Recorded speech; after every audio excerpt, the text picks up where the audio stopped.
Hello, everybody. Mike King from Profiling Evil. I'm here with Linda from It's a Crime and Scott Reisch from, Scott, I am so excited. Did you slip out of court to do this? Yeah, I had a brief court appearance, and then I was actually going to run out to the airport to take care of some things. And then Julie came in and said, "Hey, can you do this in like 10 minutes?" And I'm like, "Give me 14 minutes and I'll be there."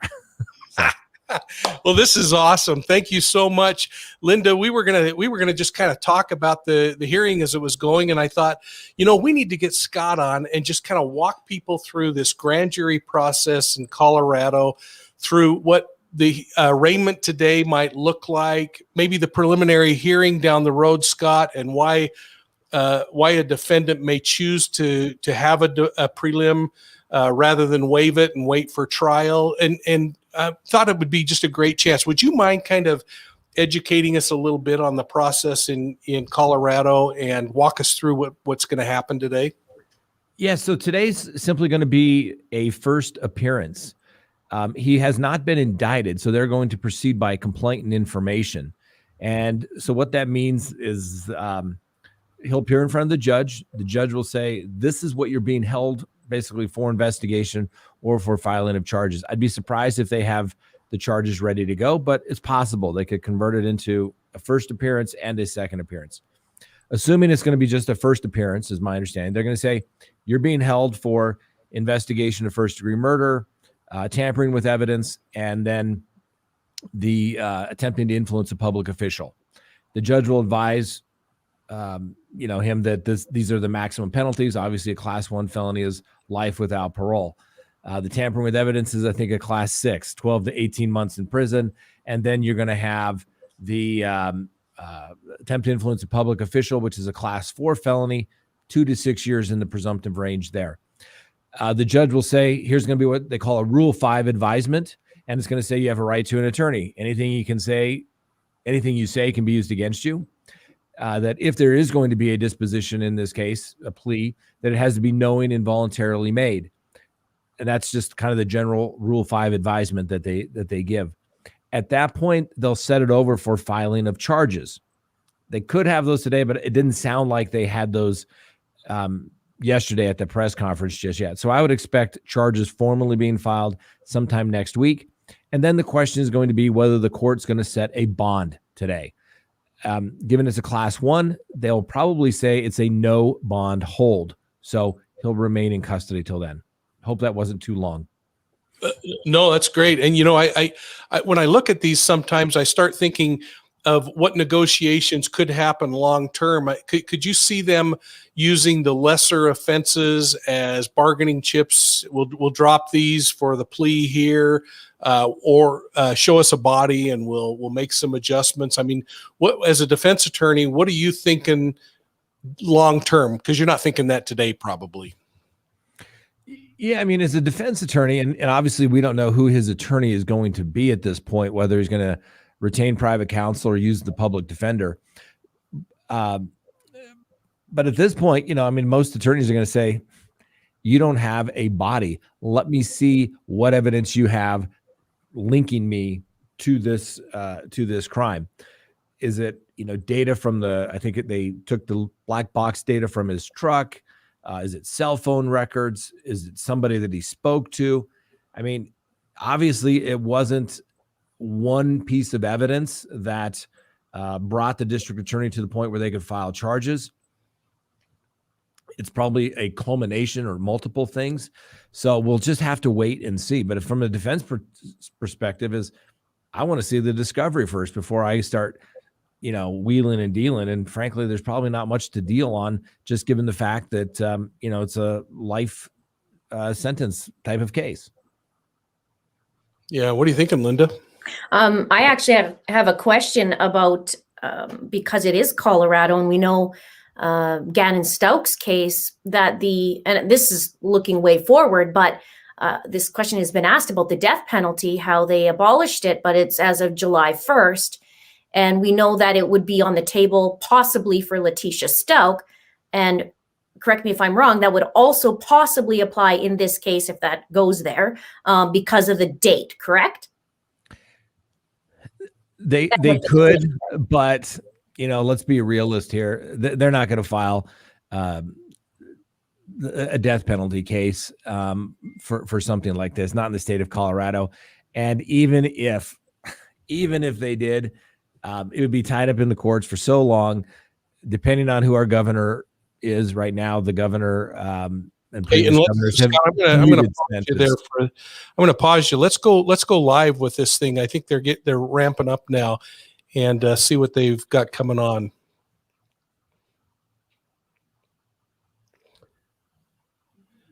And we're not hearing anything on this side. Just ask in the back office here if they're speaking on that side yet.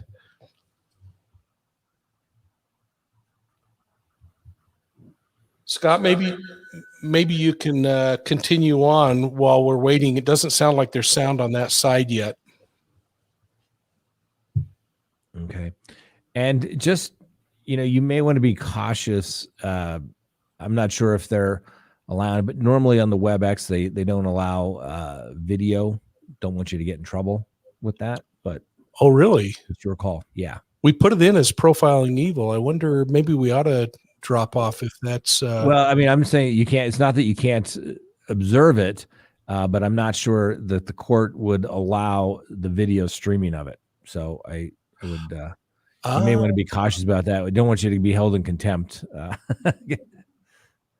You know what? I'm comfortable. Let's drop it off and let's just. Don't get me wrong. I would like to see exactly what was going on as well, but it's the type of thing where I don't want you to get in trouble in the big picture of things. Yeah, for sure. Yeah. The last typical lawyer language, right? Yeah, I don't want to end up in the Hooskow with the other Hooskousers. So so that's great. No, let's keep going on your thoughts, Scott. Yeah, so the chances of a death penalty case, in my humble opinion, being charged are about slim to none. And given the current environment, in the state of Colorado, maybe they could get a death penalty in that jurisdiction, but the governor would never fulfill that, if that was ever handed down. I don't even think the district attorney is going to do that. Usually when they go on a death penalty case, it's pretty overwhelming evidence. And this sounds more like a circumstantial evidence case, in which we talked about yesterday on our show. There's really no difference between direct and circumstantial evidence. The court actually gives instructions saying you can give it whatever weight you deserve. The jury would feel appropriate. So it's going to be an interesting case to see, no doubt. Mm-hmm. Well, this is great, and we'll just ask Tyler as he's listening in the back office to shoot and kind of keep us up to date. And how are you going to handle this tonight, Scott, on your show? Linda, how are you going to handle it as far as I guess then it's just kind of a recap of what happened? And I really appreciate you keeping me out of jail, by the way, Scott. Don't worry, I'll send you a bill. Yeah, please do. How are you going to handle it tonight, Scott? Okay, Linda. Well, yeah, I'm gonna probably do a recap or maybe do a video. It depends on what we learned today. That's pretty much it. Last night I went live for 2 hours, I believe it was. We had a little chit chat about the day's events and kind of a little look back at the last year as well. Yeah, I think it's somewhat poetic justice that here we are, literally almost a year to Mother's Day, and they pulled the trigger and executed the arrest warrant. So it's a little bit of poetic justice. That's sure. And obviously, we'll give him the presumption of innocence like everyone is entitled to. But, obviously now he's going to have to see what the government has and whether they're going to be able to, prove their case. I mean, the world is watching now. Well, I was really pleased that they picked this time frame. I wondered how much of that had to do with COVID and getting a grand jury assembled. Any thoughts on that? Linda? Oh, no, you go ahead, Scott.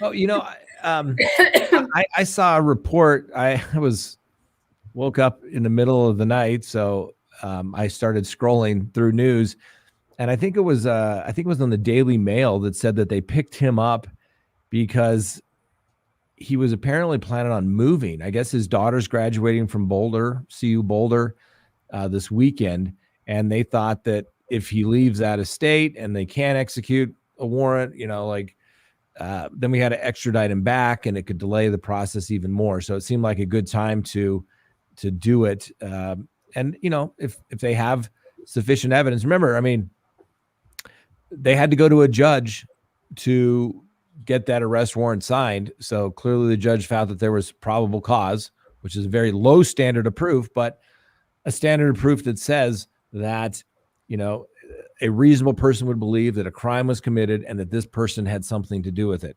May not be able to prove beyond a reasonable doubt, which is the highest form of proof known in the law, but there's enough to get the case going forward for sure. So if that were the case, Scott, and I had heard that as well, that he had his vehicle loaded up and some other things that made them a little bit skittish, or it may appear that they were a little skittish about that. If you're defending someone like this, are you going to push for a faster criminal justice process, thinking that maybe they were caught a little flat-footed? I guess typical lawyer answer, right? It depends. As soon as the attorney who's going to represent him gets on the case, they're going to be able to get all the discovery, all the police reports, investigations, everything. It's going to take time to go through that because obviously the prosecution's had a year already and they've summarized things and what have you, but you still have to go back and, there could be a 2-hour interview and they give you a 1 paragraph summary. And, sometimes the police don't always put in the bad stuff for the prosecution in those summaries. So you have to go back and rewatch that. It takes time. I like to get everything up front. And then when you get to arraignment, say, let's give me my speedy trial, my client's speedy trial within that first 6 months. Because most people in the DA's office don't think that you'll ever go to trial on the first trial setting on a homicide case. And usually that's when good things happen for the defense, in my experience. So, it just depends. I'm sure he's going to want out of jail. That's what most defendants want out. I mean, look at Ghislaine Maxwell. What is she constantly trying to do? Get out of custody, right?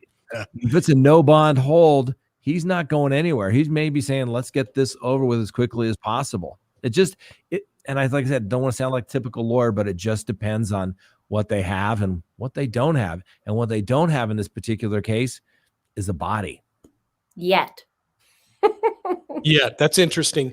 Hey, folks, I'm talking with Scott Reisch from Crime Time and Linda from It's a Crime. We're talking about what's happening right now in the court system with Barry Morphew this morning. And if you go back, you can kind of get what those steps are as Scott's been able to line it out. And based on the on the advice of my counsel, I've chosen not to show the video that we started to show. But we have Tyler in the back room, and Tyler is in the back office figuring out what they're saying. Scott, Linda will have him pop in a moment and kind of update us of what's going on. And Scott, I know that you have kind of a tight schedule, so at any moment, just say, I'm out of here. But Linda, you have some questions, or Scott? Well, I was just going to say, I'm not trying to be the party pooper here. I just didn't want you to get in trouble. Most courts here, you have to get approval from the court to stream it. And like I said, I wouldn't want you to get in trouble doing that. But yeah, like a snapshot or if they release something, you're probably going to be okay. Yeah. So here we go. We have the defendant appearing, and he apparently, I don't know if he's just walking in. Tyler, if you can pop in real quick, why don't you tell us what's happening? Give us kind of a blow by blow. He's waving me off, so he's listening to what's going on. So apparently something's going on. And Scott, I really appreciate it. Having spent, 3 decades being told what to do by attorneys in my job. It just came so naturally to me. Well, just trying to keep you out of trouble. I mean, I would love to be able to stream everything on WebEx these days in courtrooms, but I just don't want to lose my law license, and I don't want you to get in trouble either. It's not worth it. I'm really grateful. I agree. It's not worth it. So Linda, I want to ask that same question that I asked to Scott. What you think might be some of the strategy if you were sitting in Barry's shoes and the question was, did they arrest me a little prematurely because they were afraid I'm going to leave? Would you want to push things faster, or would you want to slow it down like we see happening in Daybell and other cases where they just continue to push for longer continuances? Yeah, my gut just says, just based on what I've seen of Barry, I don't think anything's going to be fast. I think it's going to be a slow process. That's my guess. And yeah, I think it's not going to be as simple as sit him down and tell me where she is type thing. I think it's just going to be a long process. Yeah. And I don't. Mike, do you know which courtroom that's in? Was that in Judge Murphy? Yeah, Judge Murphy. All right. And you know, Scott, one of the questions I have, we don't use a grand jury in Utah very often, and I don't really understand the whole process. How does the DA petition a grand jury? What's the process in getting it together? And what's the weighting process, the level of weight to get an indictment through it, or I mean a case to push forward through a grand jury? Well, so the grand jury, I just want to make sure I'm not there's something here, is the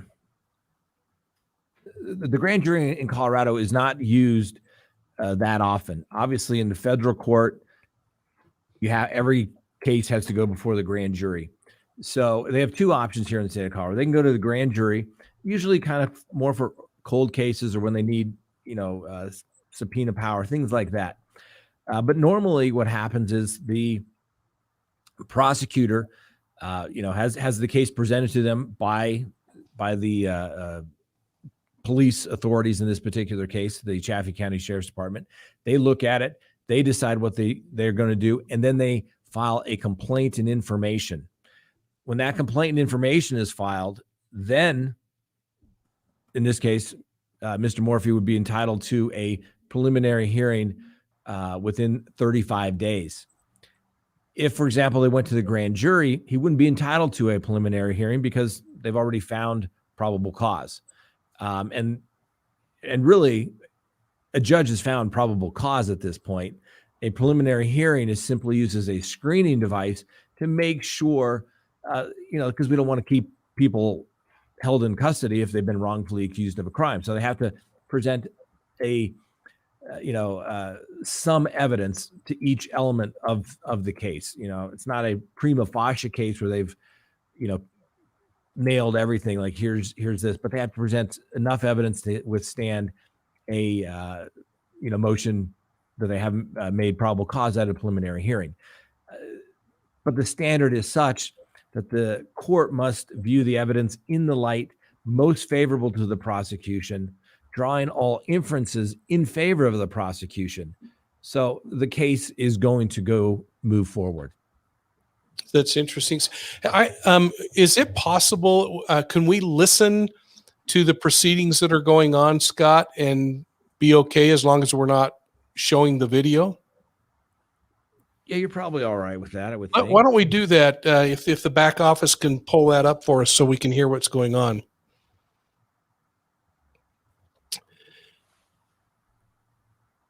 And I'm looking to see if I'm getting a positive.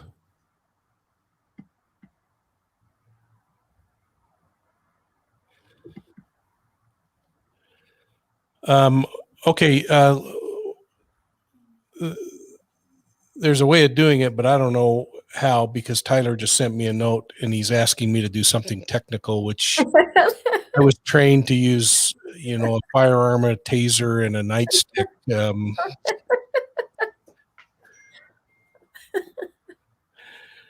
Yeah, I don't know how to help on that regard. So maybe I could. I can't even tell you on that either. See if I can, you coming up with an option there, Scott? let me see if I can.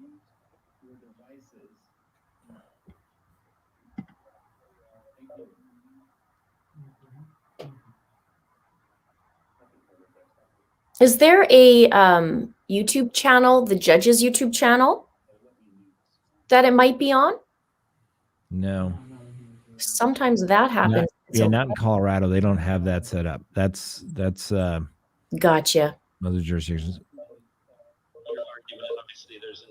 Okay, let's see here.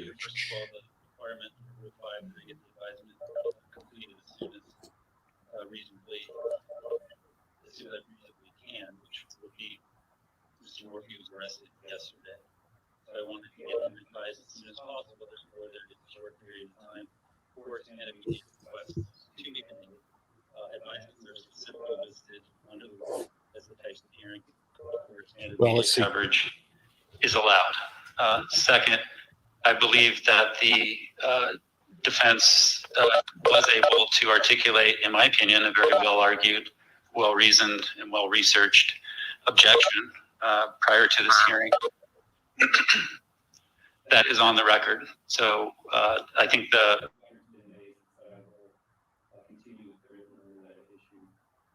half hour or so ago. So I will allow the camera to be turned on with the limitations that are in the expanded media coverage order. So it sounds like the first thing I need to do you're going to have cameras. Is make sure you're aware of your rights.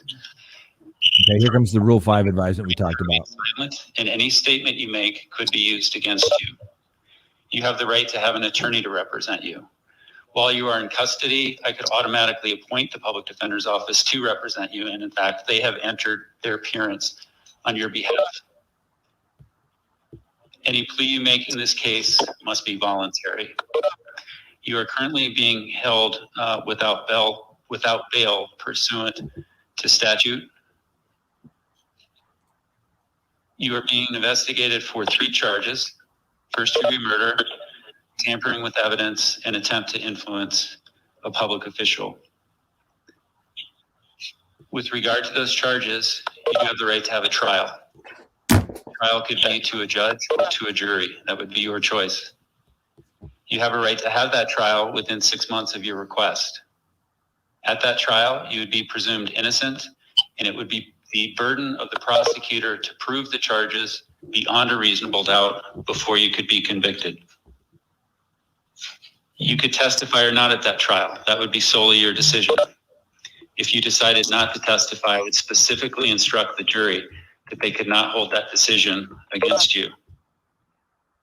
You could question any witnesses called by the prosecution, and you could call witnesses by subpoena if necessary in your own defense. You could also appeal the outcome of the trial if you did not agree with it. You are entitled to a preliminary hearing. Mr. Morphew, did you hear and understand those rights? Yes, sir. Did you have any questions about them? No, sir. And are you affirmatively requesting that I appoint the public defender's office at this point to represent you? Yes, sir. All right. They have entered their appearance, so by election, I will also appoint them due to Mr. Morphew's request. All right, we've had some discussion prior to this hearing about issues to be addressed. Now, one of those is a protection order. So I will ask the people, what is their request? Judge, we met with the young ladies, the 2 daughters, Mr. Morphew and Ms. Morphew, and at this time we are not asking for a protection order. We have no objection to allowing for civil contact between them at their discretion. Okay, so are you asking that I issue a protection order but that it be civil contact? Judge. Okay. Any objections? No, Your Honor. Mr. Morphew, I will enter a protection order that will allow you to have contact with Mallory and Macy Morphew. The caveat is that that contact has to be civil, so you can't threaten, harass, or annoy. If you were to do that, and if you were in violation of that protection order, you could be charged with an additional offense. It's a class 1 misdemeanor called violation of a protection order. Do you understand? Okay. What else from the people? Judge, we intend on being just filed within 10 days. We also accept the next court date. I think the court had pre-scheduled for May 27th. We don't have anything further. Well, actually, we do have one thing further, Judge. For the record, Mr. Walker provided public defender investigator a thumb drive with the probable cause affidavit for the arrest. Okay, pursuant to the pre-hearing discussion, the prosecution did not have an objection to releasing the affidavit for arrest to the defense. It sounds like that has been accomplished. The district attorney is ordered to have charges filed in this case within 10 days of today. All your evidence is in court. And so it's very simple. There is no case. Gerard, we just laid it out for you. How about the fact he never hit his brakes? For those of you who are on the call, especially a device entitled News. What about the buckle being wiped clean? Please mute your Intriguing, but not compelling. Whose file is this? I'll mute it for them. Mr. Zettler. Judge, those are all correct statements. We did receive a thumb drive with the probable cause affidavit for review. We do agree to that setting. Waive any further advisement of rights. We would also ask that on the next hearing date, the court be prepared to consider preliminary motions filed by the defense. We will file those in a timely manner, at least 7 days prior to that hearing. All right, and we discussed the prosecution getting you the discovery to the extent that they can in the next 21 days. I believe we agreed on May 26th. 27th, I believe, Judge.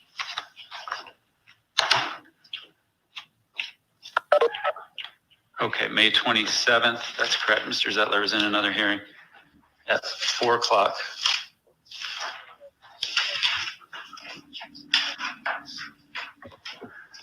Okay, then is there anything else from the prosecution? No, sir, not from us. Mr. Zettler. Judge, we, of course, are expecting that the prosecution will comply with their obligations under Rule 16 in terms of their mandatory discovery obligations within 21 days of today being the advisement pertaining to discovery that is listed under subsections A1, Roman numeral 1, A1, numeral 4, and A1, Roman numeral 6. I'm sorry, Roman numeral 7.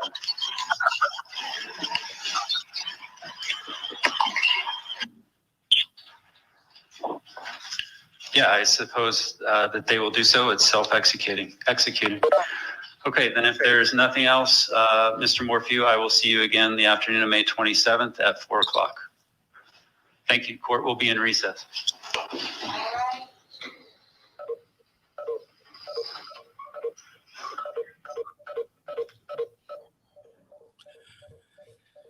Well,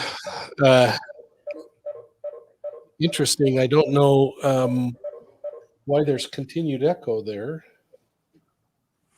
Maybe it was just catching up.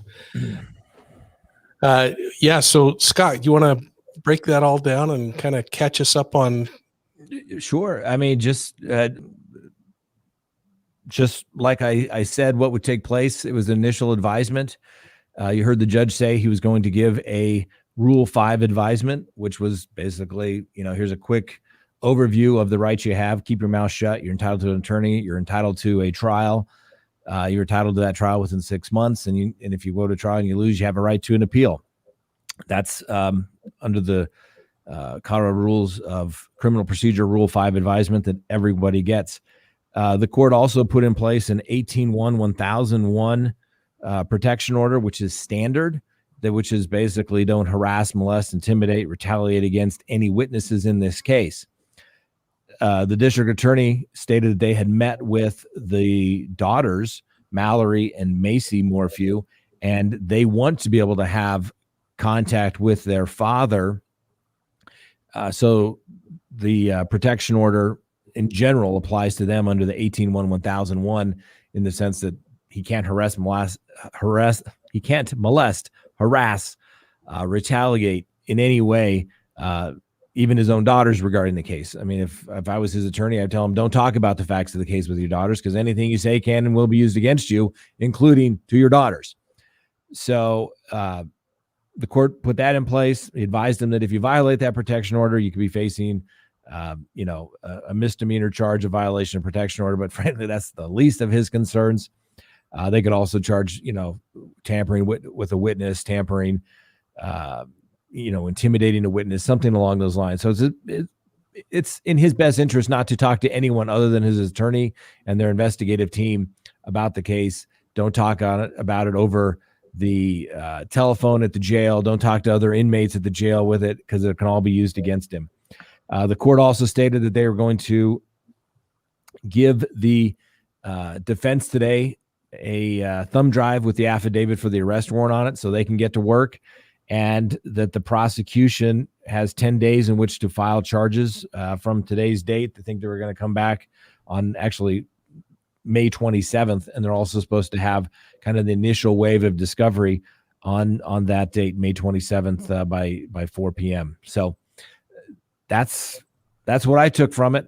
Yeah. Do you think we'll see the affidavit publicly on May 27th, or can they continue to keep that sealed? Eventually, they will have to unseal it for the mere reason that the courts are open to the public. More than likely, the press will file a motion to have the affidavit unsealed, because the public has a right to know what's going on in their court systems. So I would anticipate that, but more than likely, probably by the next court date, it should be filed or, unsealed so that we can all have access to it. Yeah. What are your thoughts, Linda? And I'm going to look at some of the comments that are streaming in. It's interesting. We're seeing people who have been probably watching this live and then coming over now to get some commentary.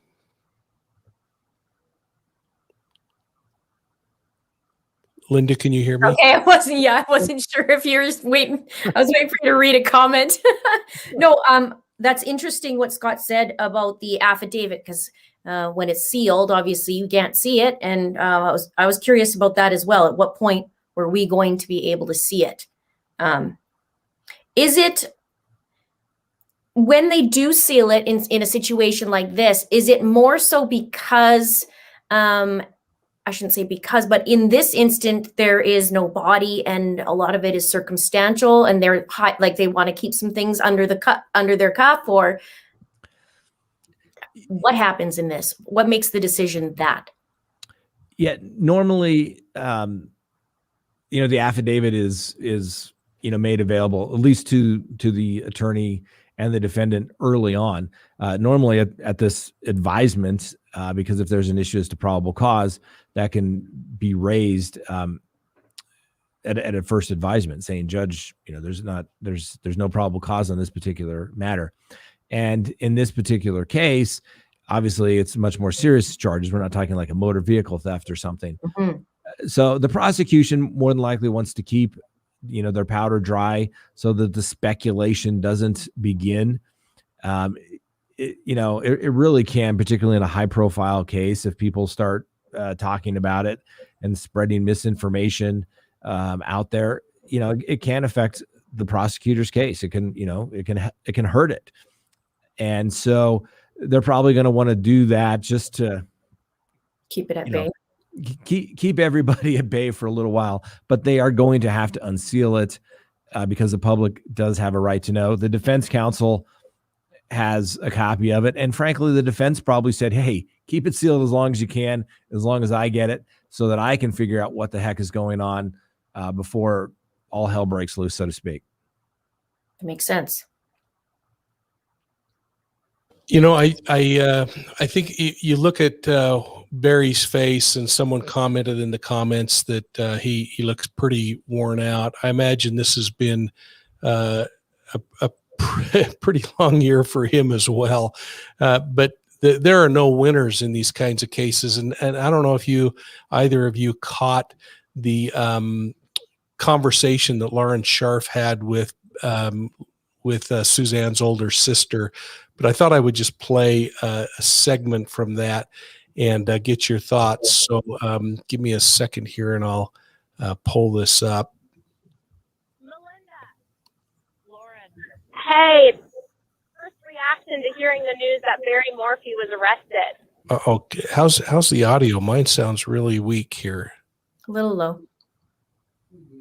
Hey, what's your first reaction to hearing you know what? I'm gonna turn that off and ask the back office to pull it up, because Tyler had to step away for just a minute, but he's back now, and clearly another example that I don't know what I'm doing, and so we'll do that. But Lauren made a phone call to Suzanne's older sister, who is 15 years older, and it was a rather emotional call. But I guess the comment I have for both of you, or the question, is there really are never any winners in these cases, and I did them for a long time.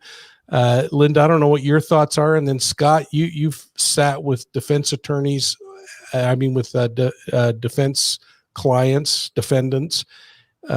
These things are ugly. They just are never really any winners, are there? No, there's you know what? It's a family that is completely torn apart, any way you look at it. And the girls lost their mom. First they found out she had her cancer back. They lost their mom, and then a lot has happened in the last year. They lost their grandpa, and, the search for Suzanne, still missing, no answers. Then her dad's been in the spotlight. Their dad's been in the spotlight for the last year. And then now they wake up and their dad's arrested. So in their eyes, it's been a nightmare. They lost two parents at this point. And then you have the two families, the Mormons and the Morphews, and they've known each other for 30 years. So you have that crack in that situation. I heard Melinda, and I won't say too much because I know you're about to play it, but I did hear where she said, she reached out to the girls and said, hey, I love your dad. He just did something very terrible. And it's just, when you hear these things, and even from Suzanne's point of view, Suzanne's been married for almost 30 years and been with him for probably 30 plus, right, before they got married. And now this happens, it's just all round sad. Is it a good day yesterday? Yes, in some ways, in a lot of ways. But in a lot of ways, there's a lot more heartbreak. Yeah. And Suzanne still hasn't been found. Yeah. Listen, anytime, people go to court, it's never a good thing. And as Linda said, this family's been torn apart. The girls, according to the district attorney today, still want to be able to have some contact with their father. So I would read from that they believe that he had nothing to do with the death of their mother, at least at this point. That could change. I don't know how much or what the district attorney may have told them when they consulted with them, because clearly they are the family members that they would consult with under the Victims' Rights Act when they extend any offers or enter into any sort of plea negotiation, so to speak, with the defense. Under Colorado law, the district attorney has to comply with the Victims' Rights Act. And, clearly the daughters are in that circle of, they're encompassed in that. So it's going to be interesting to see, probably at the next court date, whether the girls show up and which side of the courtroom they sit on, there to support their father, or are they sitting on the other side, basically going against him. I mean, it's a tragedy all the way. Nobody wins in cases like this. I mean, like I said, we'll give everybody the presumption of innocence, unless and until they're convicted or they plead guilty, because one, we don't want to get sued. But second of all, they're entitled to the presumption of innocence in our court system. And just because you're charged doesn't mean you're guilty, right? And but it's a tragedy all around in the sense that, I mean, what if he had nothing to do with it? His life's been plucked off the street, thrown in jail. Who knows if his car's sitting out there with his truck sitting out there ready to go. He's obviously not going to make his daughter's graduation at CU this weekend. So, I mean, it's just a tragedy. When you go to the court like this, there's no winners, even if he's convicted. And what does the family get? All right. I mean, it's not going to bring Suzanne Morphew back. Is it revenge that they want? It really, it's a tough situation, particularly, in a family like this that, everybody knows everybody, but yet they, are they going to have sympathy, compassion on all sides? It's going to be interesting to watch. It really is. In fact, I mentioned last night, and we're going to pull this up and play it, but that in the process of getting confessions, you actually find some things about the person that's on the opposite side of the investigation. Lauren. Oh, looks like we're going. Oh, we'll go ahead, Tyler. I can come back to it. Hey, what's your first reaction to hearing the news that Barry Morphew was arrested? My first reaction is relief and grateful. I'm just so grateful, Lauren.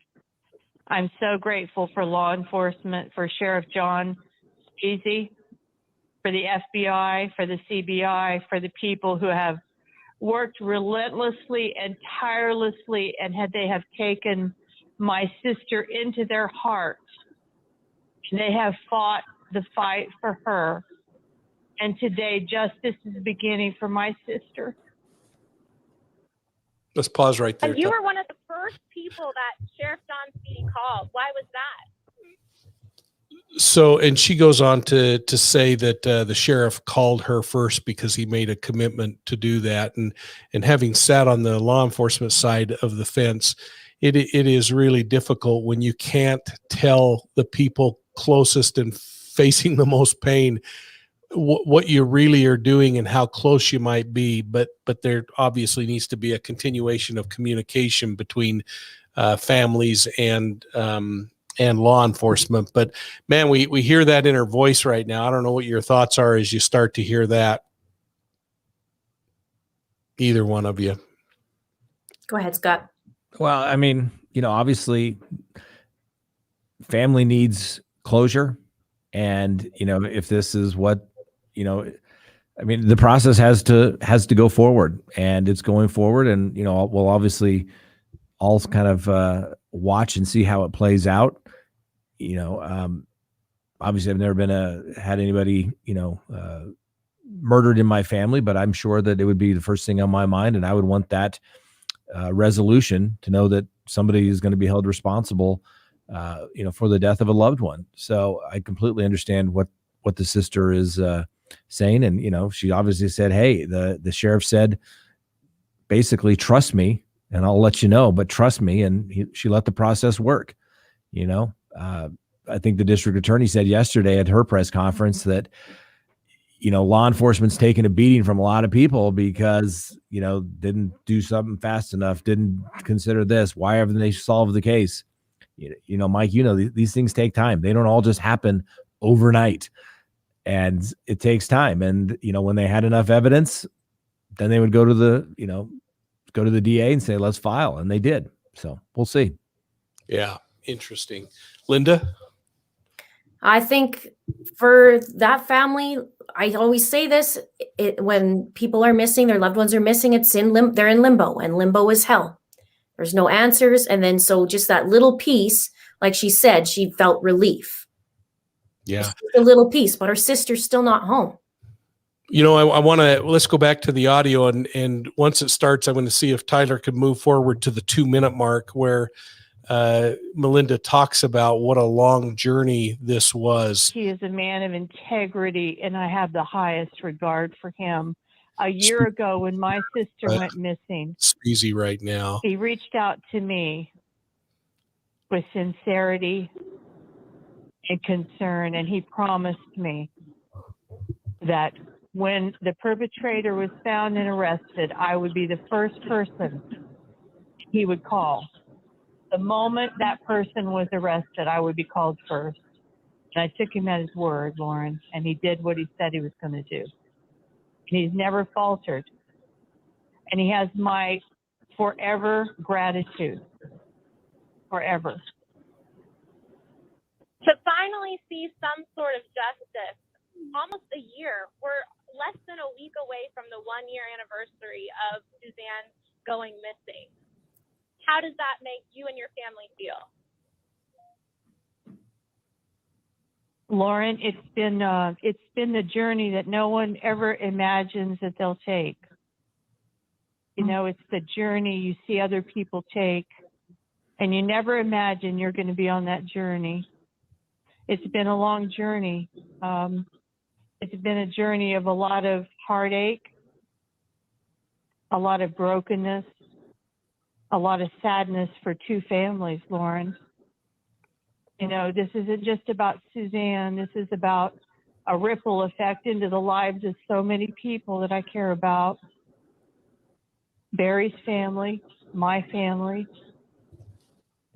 But you know, it's almost a year, and it's been a year of growth for a lot of us, and it's a relief. I have such mixed emotions today. I have a great joy for my sister, and yet a great sadness for the family of Barry Morphew. A deep sadness there too. Let's stop there, Tyler. So folks, if you go to Fox 21, you'll be able to hear Lauren's entire interview. And I would encourage you to do that. And in the interest of everyone's time on the panel, I wanted to just get some thoughts on this, because she goes on to talk about her plea for Macy and Mallory, and I mean, it's obvious how much this family's aching. And then she gives a beautiful tribute of who Suzanne is to her at the end. And folks, you don't want to miss that. But Linda, let me just give you any thoughts, and then let's give Scott a closing argument, and we'll let everyone capture their day. Yeah, I'm just going to reiterate, this is hell for the family, all families involved, and not knowing where Suzanne is, having a little bit, like Melinda said, a little bit of relief, but yet imagine that feeling, somebody who you have as a brother-in-law for 30 years. 30 years is a long time. You have dinner, you have, events and family get-togethers and whatnot. That's a long time. And I can't imagine the pain that they're going through. Yeah, I have kind of neglected, Scott. I'm going to hold you for a moment. There are a bunch of folks asking questions, so I'd like you, if you would, to share your thoughts. And then if the two of you wouldn't mind for just a few minutes, if there are any questions that the back office can pull up, we'll answer those and then let this end. So, Scott? Well, obviously the process has started. As we said, it's a tragedy for the entire Morphew family in this particular situation. There are no winners. It's really just a losing situation for everybody. Whether Mr. Morphew is convicted or found not guilty, clearly the family is going to be divided. Right now, his daughters are standing behind him. That'll be very interesting to see if that will continue. But this is going to be an interesting case. It's not impossible to get a murder conviction when you have no body. But Mike, you know as well as I do, you like to have a body, and it makes it a hell of a lot easier to prove the case that, that element that says somebody's actually, deceased. Like I said, we don't know what the prosecution has. I don't think it's going to be a slam dunk at this point. We don't know what they have, but if it was a slam dunk, they would have brought charges a year ago, right? As soon as she had gone missing, they took a year for them to get enough where they said, okay, we've got enough to get probable cause, to get an arrest warrant. Is it going to be enough to ultimately keep him in custody and get a conviction? We're going to have to wait and see. I think it's going to be very interesting to watch it play out over probably the next year or so. That actually sets up kind of a nail biter, and this is going to be a wacky year. Just so that the two of you know, Rachel Ann sent in a really nice super chat and said that she just loves the two of you, and she threw me in the group. So thanks so much. Katie Katz is asking, did the girls ask to see him, or was the issue of them seeing him a usual issue brought up for the close family of the accused? And I would just say one thing I did hear from a local contact there was that the girls went to a close family friend and they're staying with he and his wife, and they love their dad. But Scott, as far as the normal process for this protective order, anything that you could say? You know, these protection orders are put in place on every criminal case. It's the statute is it's referred to as an 18-1001 protection order. Don't harass, molest, intimidate, retaliate against any witness. But they can also check the box that says no contact. And the prosecutor could have easily had done that. The judge would have easily granted that. The prosecutor went to the girls, asked if they wanted to have contact with their father. They apparently said they did. So the no contact provision, at least as it relates to his daughters, isn't in place. Now, he still can't do anything to tamper with, molest, harass in any way. And I'm not saying he would, but that's what the order states. But they want to have contact with him. I would love to be a fly on the wall at that next conversation, wouldn't you? Could you imagine? And Flossie for Life is asking, what does the attempt to intimidate a public official mean? What are the elements of that, Scott? I don't have the elements right in front of me, but basically it's getting a public official to do something that basically is, you gave them bum information. I think the example I gave yesterday was they know that you have information, which way did the bad guy go, the robber? And you know that they went right, and you told the police go left. Yeah. That's a very simplistic example of it, but that's really what it is. And my guess is that they're probably saying that he must have done something or gave some information, kind of tending to make law enforcement go in a different direction. Think about it. Everybody could be charged with attempt to influence a public official when the police officer pulls up and asks you, do you know why, you're being pulled over, for speeding? No, I didn't think I was speeding, right? You're trying to convince him otherwise. So it takes a little more than that. There's really something there that they're trying to rely upon to say, hey, you led us down the wrong path. Shame on you. Yeah. Connie, my flipping life, actually has a question I have, and I think Linda has. Annie from 10 to Life actually asked the same question. How on earth is this guy getting a public defender if he just sold a $650,000 house, has a business, has a ton of assets, has apparently liquidated everything so he can leave town, and yet the public's paying for his attorney? Explain that to me. He's in custody. When you're in custody, you were given an attorney for free. And right now it's kind of a mere formality. He's in custody. He didn't have private counsel there. Frankly, he probably didn't think he was going to get arrested, right? He was leaving town. And so he may not have had any arrangements made to retain private counsel if he intends to do so. But you could be a billionaire. You could have just liquidated all your assets. But as long as you're in custody, you are entitled to a public defender. Your liberty is at stake. The government's going to pay for your attorney. Now, and does that extend into if he were issued bail and met bail, would he still qualify for a public defender? If he were to make bail, he would have to reapply with the Office of the Public Defender to see if he qualified. At that point, he would not more than likely qualify. If the bond is going to be set, right now it's a no bond hold.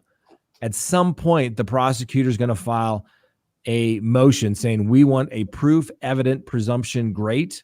And what that really means is judge, we think our evidence is going to be so overwhelming that he should be held no bond. If the judge says no, there's not proof evident presumption great, that you just didn't meet the standard, that your evidence is overwhelming, a bond would be set. However, most judges aren't going to be the one that sets the bond so low so that somebody packs up and leaves and maybe heads out of the country. So if a bond were set in something like this, you're probably still looking at $750,000 to $1 million, if not more. Like, okay, they didn't meet their standard, but I'm still going to set your bond at $10 million. Good luck with that, right? He wouldn't make it. Yeah. Does a charge like this change anything to do with the conservancy and the power of attorney and the, my understanding is under Colorado law, in many cases, that money that came from a joint house, when we don't know where one party to that is, goes into like an escrow for 7 years or something. Is there anything that you could speak to that on?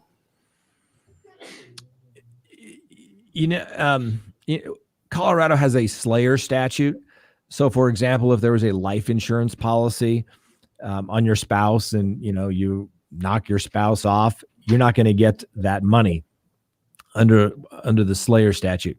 Now, as it relates to other property, my recollection is correct. I think he had her declared deceased through the courts. Am I just making that up, or do I remember that correctly? He petitioned her father in hopes that they could start moving that process along. But what they actually did, Scott, was they took a conservatorship that existed in Indiana and slipped it through in Colorado law, and they accepted it a few months ago in February, which then granted him the ability to sign for her, and that's what made the house sale possible, from what I've been able to see by the document. Okay. Yeah, and I don't know all the specifics of that, but there's always a way to get something done if you need to get it done.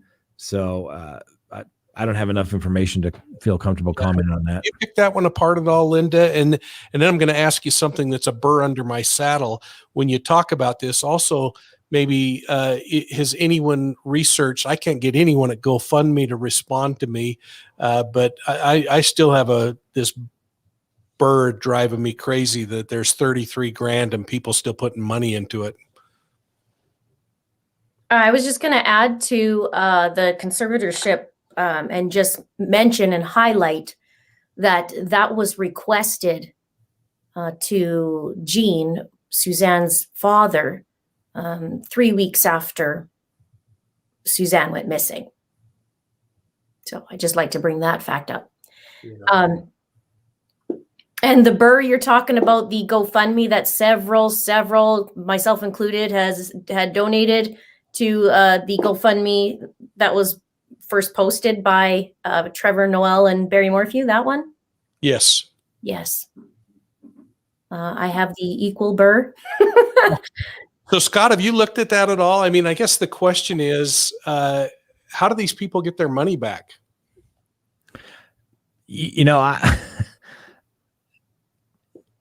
I think only if there's something, if the people that started collecting the money give it back, or some reason, GoFundMe does, but I don't think anyone's going to get their money back. No. That's why I'm always so hesitant to donate to these GoFundMe pages. I mean, half of them are just scammers, in my opinion. And you got to be careful where you're sending your money to. Everybody jumps in the bandwagon. Everybody's, oh my God, we got to send money. Why don't we just sit back? Let's wait a little bit. Let's see how things shake out. But everybody, and this is why I always seem like I get beat up, because I'm always that guy saying, well, let's be a little more cautious. Let's wait and see. Maybe they're not the good guy. Maybe let's be cautious. Because, frankly, in my line of work, I've just seen it all. Everybody that thinks that they're great guys turn out to be absolutely horrible. So I'm skeptical of just about everybody and everything, Yeah. So I'm cut from the same cloth. In fact, I keep saying kind of the same thing. And I had a conversation just a few days ago about a GoFundMe. And I said, if you could somehow work it out so that GoFundMe, you set a limit. Here's the date that this money is going to be spent if this criteria is met, finding a body or whatever the case may be. But if not, that the money goes back immediately to everybody that gave it, less the transaction fees that GoFundMe has to make, I guess, through all of this. Yeah. I said, I might feel a little better about it, but these are such emotional things. You just feel like you want to do something. And it's I guess an easy way to do that. But I know, like in the mass murder in Las Vegas, that shooting, they raised bucket loads of money, and they ended up having to go back and really get into some confrontational things about how they were going to move that money around. And it's just people wanting to do the right thing. It is, but there's always somebody there that, for lack of a better term, where they want to take their cut. And that's why, I have, some clients that, ask business, or they come in, hey, I've got this great business venture or something. Like, no, listen, don't take other people's money. As soon as you take other people's money, you are in a position, a fiduciary position, and you're exposing yourself to trouble. And I get the notion of GoFundMe, but like I said, maybe I'm just a little too jaded and skeptical these days. But there's just so many con men out there that are looking. And if Barry Morphew set this up, is that my understanding? Well, it was Trevor, I believe, that said it. And then, of course, but Barry's on the board, and one of the daughters is the executor now, the recipient of the money. So yeah, I used to ask this question of a lot of people that would say how great it is that someone donated money, and it's hard to figure out when you have an opportunity to donate where you want to put it, because you do want it to go to what you intended as the giver. But I often ask the question, would those people be willing to donate if there wasn't a tax write-off involved in the same thing too? And so it kind of falls on us, that are we really that widow's mite, or is it just a good strategic move for us? And I think for the most part, the people that give to things like this particular fund, their heart's in the right place. I can't disagree with you. I just think, when these things get set up so quickly, I think it's usually better to take, have a little cool down period, see who's behind it, who's setting it up, what are their intentions, how do they intend to disperse the money? Because so often you hear people that, they take the money for themselves. The one that comes to mind was the couple that was going to help the homeless guy. And I mean, they raised what was like $1 million, and he had to sue them to get the money because they spent it all on, administrative fees.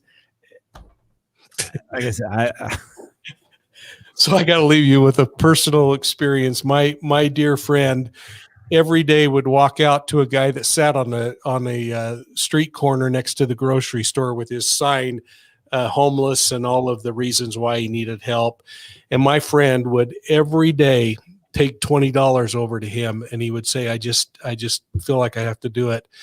And I remember him commenting that he was sitting in a nice hotel in Hawaii, and he saw the same guy that he had been handing money to, and he went over and he said, "Are you kidding me? I've been giving you $20 a day." And the guy said, "We all deserve vacations, man." I'm telling you, most of the people that stand on the street corners, it's an organized thing. Like, this is my street corner. I come back and I'm going to give the money to the boss man. like I said, and maybe I'm just so jaded, but There was I want to know the people before I give them money. There was a story in Calgary of this very thing, and this guy would go the same thing downtown Calgary, and they would, sit there and get money all the time. And then there was this huge write-up as to he actually had an apartment with top-notch furniture, and he just, he had a little extra every single day, and that's what he did. So yeah, it was quite some time ago, but I don't forget that story.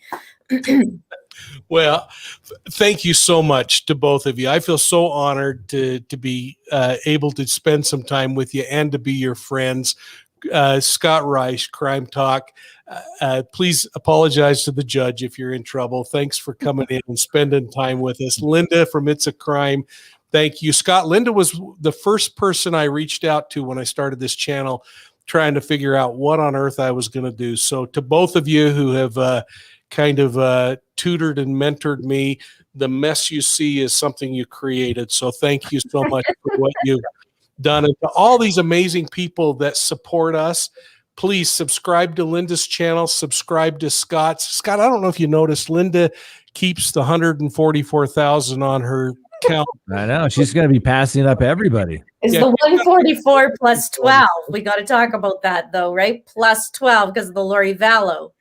She never made it to lead the 144. Cults are quite a thing, and folks, go back and study Love Is One.